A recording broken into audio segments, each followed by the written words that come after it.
करवा दी कि जो भी लोग ओबोटे को सपोर्ट करेंगे उन्हें मार दिया जाएगा। ईदी अमीन ने प्रेसिडेंट बनते ही कई तरह के बदलाव शुरू कर दिए। गवर्नमेंट हाउस का नाम बदलकर द कमांड पोस्ट रख दिया। फिर इन्होंने देश के intelligence agency general service unit का नाम बदलकर स्टेट रिसर्च ब्यूरो रख दिया, जिसका हेडक्वार्टर कंपाला में रखा गया, जहां आगे जाकर लोगों को टॉर्चर किया जाने लगा। इसी बीच इसने प्रोफेशनल किलर्स की एक आर्मी तैयार करवाई, जिनका एक ही काम था और वो था लोगों को शक के आधार पर जान से मार देना। इसी दौरान ईदी अमीन ने जिंजा और बरारा के लोगों को बड़े बेरहमी से मरवाया। 1972 में ओबोटे तंजानिया में थे, जहां उन्होंने 20,000 रेफ्यूजीज को लेकर एक आर्मी बनाई और युगांडा पहुंचते ही इन्होंने ईदी अमीन की सेना पर हमला कर दिया। लेकिन इनका ये प्लान सक्सेसफुल नहीं हो पाया। इस हमले से बौखलाया अमीन युगांडा से सिर्फ शक के आधार पर लोंगो और अचोली कम्युनिटी के लोगों को जान से मरवा देता है। इस समुदाय से लगभग 5,000 सोल्जर्स और 10,000 से ज्यादा आम नागरिक होते हैं, जिन्हें गद्दार मानकर अमीन मौत के घाट उतार देता है। ईदी अमीन युगांडा में सिर्फ मुस्लिम कम्युनिटी को बढ़ावा दे रहा था। किसी भी दूसरे रिलीजन या कम्युनिटी को मानने वाले लोग या तो मार दिए जाते थे या उन्हें जेल में डालकर टॉर्चर किया जाता था। अमीन के दरिंदगी का शिकार धीरे धीरे सभी होने लगे, जैसे रिलीजियस लीडर्स, एथनिक ग्रुप के मेंबर्स, स्टूडेंट्स, लॉयर्स और वो सब लोग जो पढ़े लिखे समुदाय से बिलोंग करते थे।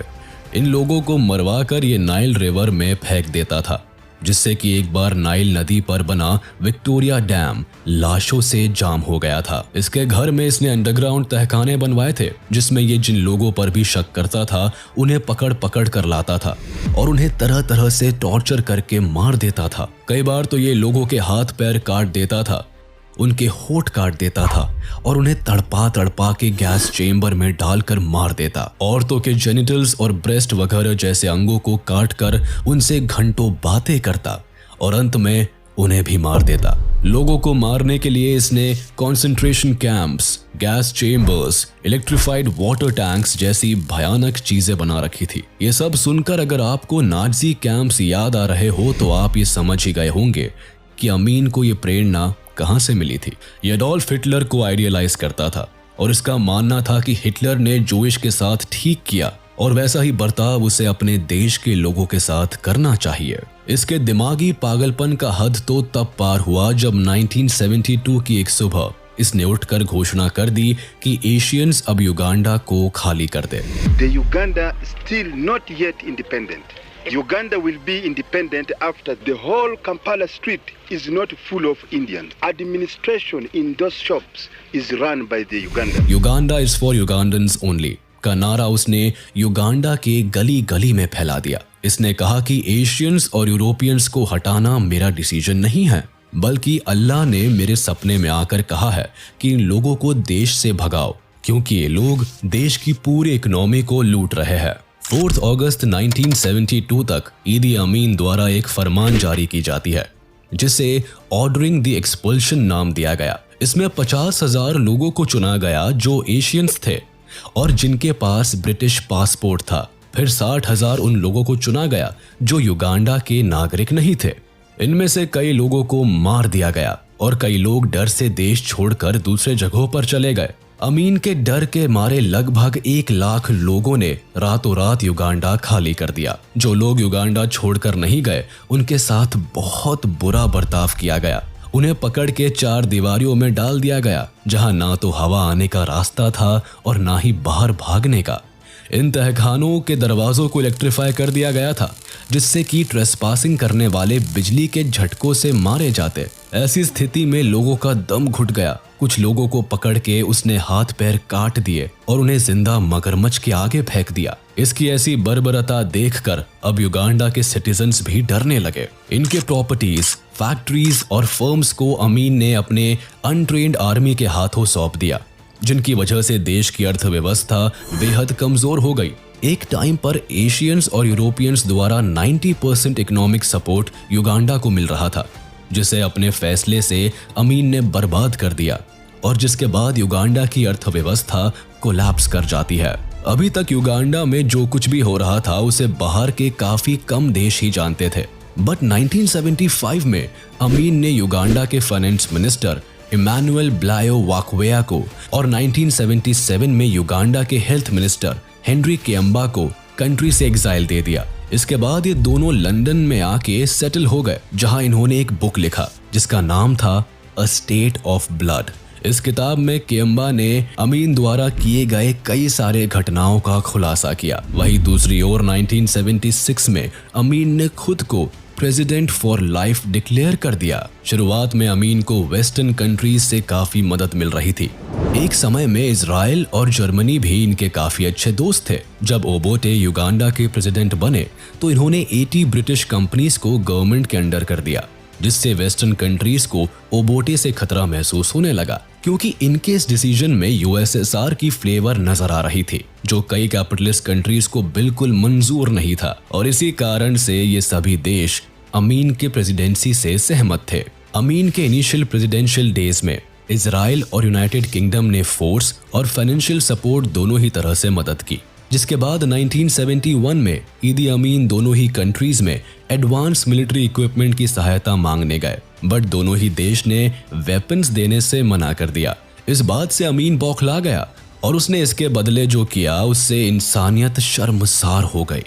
इसने कई हजार इजरायलीज को बंदी बना लिया और उनका खुलेआम जेनोसाइड कर दिया गया। इस बात पर अमीन ने कहा था कि इस जेनोसाइड की सही जगह जर्मनी होनी चाहिए थी, जहां उसके रोल मॉडल अडोल्फ ने कभी जोइश को मरवाया था। जब युगांडा द्वारा इंडियंस को देश से बाहर कर दिया गया तो भारत भी खफा हो गया और यही काम यूनाइटेड किंगडम ने भी किया, जिसके बाद दोनों ही देशों ने युगांडा से इकोनॉमिक रिलेशंस तोड़ दिए। बट युगांडा को इस बात से बहुत ज्यादा परेशानी नहीं हुई, क्योंकि इस वक्त इसकी मदद लिबिया, यूएस और यूएसएसआर कर रहा था। 1973 में सोवियत को युगांडा में इंटरेस्ट नजर आने लगा, क्योंकि इस समय पर केन्या वेस्टर्न इन्फ्लुएंस में था और इसे बराबर करने के लिए यूएसएसआर तंजानिया में चाइनीज इन्फ्लुएंस लाना चाहता था, जिसके बाद सोवियत यूनियन युगांडा का सबसे बड़ा आर्म सप्लायर बन गया। 1977 में अमीन के अत्याचारों से परेशान होकर युगांडा लिबरेशन मूवमेंट के लोग, जो कि युगांडा आर्मी के सोल्जर्स थे, उन्होंने ऑपरेशन मफूता मिंगी शुरू किया, जिसका एकमात्र एम था ईदी अमीन की सरकार को खत्म करना। इस ग्रुप को युगांडा की बिजनेस फैमिलीज फाइनेंशियली सपोर्ट कर रही थी। इस लड़ाई से ईदी अमीन को काफी चोटें आई थी, लेकिन उसने किसी तरह अपनी प्रेसिडेंसी बचा ली। लगातार देश के अंदर बढ़ते हुए तनाव के माहौल का जिम्मेदार कई लोग अमीन को मान रहे थे। वहीं युगांडा के कई जाने माने चेहरे जैसे बिशप लुवम, मिनिस्टर्स ओरिएमा और ओबोत उफुम्बी को जब अमीन द्वारा मरवाया गया तो हालात और बदतर हो गए। आर्मी से पकड़ छूटने की वजह से अमीन अदरीसी को मानते थे और 1978 में अदरीसी का कार एक्सीडेंट हुआ तो उन्हें इलाज के लिए कायरो जाना पड़ा। इनके युगांडा से बाहर निकलते ही अमीन ने इन्हें vice president, minister of defence और मिनिस्टर ऑफ होम अफेयर्स के डेजिग्नेशन से निष्कासित कर दिया, जिसके बाद लोगों में यह बात फैल गई कि अदरीसी के एक्सीडेंट के पीछे अमीन का ही हाथ था। देश के अंदर ही अमीन के फॉलोअर्स की संख्या काफी कम हो चुकी थी और जब अदरीसी से उनकी पावर्स छीन ली गई तो उनके कई आर्मी फॉलोअर्स ने अमीन के खिलाफ बगावत कर दी, जिससे युगांडा के फोर्सेस में ही वॉर शुरू हो गई, जहां अमीन के सोल्जर्स अदरीसी के फॉलोअर्स पर भारी पड़ने लगे। तब अपने लोगों का ध्यान भटकाने के लिए अमीन इन रेबेलियंस को तंजानिया के बॉर्डर्स पर लाकर खड़ा कर दिया। इसके बाद अमीन ने तंजानिया पर हमला कर दिया, लेकिन इस बार अमीन की ये तानाशाही उस पर भारी पड़ गई। तंजानियन आर्मी ने युगांडा की आर्मी को मुंह तोड़ जवाब दिया और कुछ ही हफ्तों में उन्होंने कंपाला को कैप्चर कर लिया। जब देश पर मुसीबत आई और तंजानिया का कब्जा युगांडा पर हो गया, तब ऐसी स्थिति में अमीन देश को अपने हाल पर छोड़कर भाग निकला। युगांडा से भागकर ये लीबिया पहुंचा, जहां किसी तरह ये 1 साल तक छुपा रहा। उसके बाद ये सऊदी अरेबिया चला गया। सऊदी अरेबिया की रॉयल फैमिली ने इसे संरक्षण दिया, लेकिन सऊदी की सरकार ने उन्हें किसी भी तरह के पॉलिटिकल एक्शन से दूर रहने को कहा, ताकि अरेबियन गवर्नमेंट पर किसी भी तरह का सवाल ना उठाया जाए। जिसके बाद अमीन ने यहाँ करीबन 10 साल गुजारे। 1989 को इन्होंने बिना किसी को जानकारी दिए अरब छोड़कर अपने बेटे के पास सेंट्रल अफ्रीका जायर चले आए, जहां उन्होंने युगांडा को वापस जीतने के लिए एक रेबेलियन फोर्स का गठन करने लगे। बट इन्हें जल्द ही ज़ायर की सरकार ने अपने हिरासत में ले लिया और इन्हें सऊदी वापस भेजने लगे, क्योंकि इन्होंने सऊदी के नियम कानून का उल्लंघन किया था। इसीलिए सऊदी अरेबिया अब इन्हें रखना नहीं चाहता था। बट जब सारे कंट्रीज ने इन्हें अपने पास रखने से डिनाई कर दिया, तो सऊदी अरेबिया ने इन्हें वापस से अपने देश बुलाया, जहां इन्होंने अपनी पूरी जिंदगी इस शर्त पर गुजारी कि अब ये कभी भी किसी भी तरह के पॉलिटिकल एक्शंस में नजर नहीं आएंगे।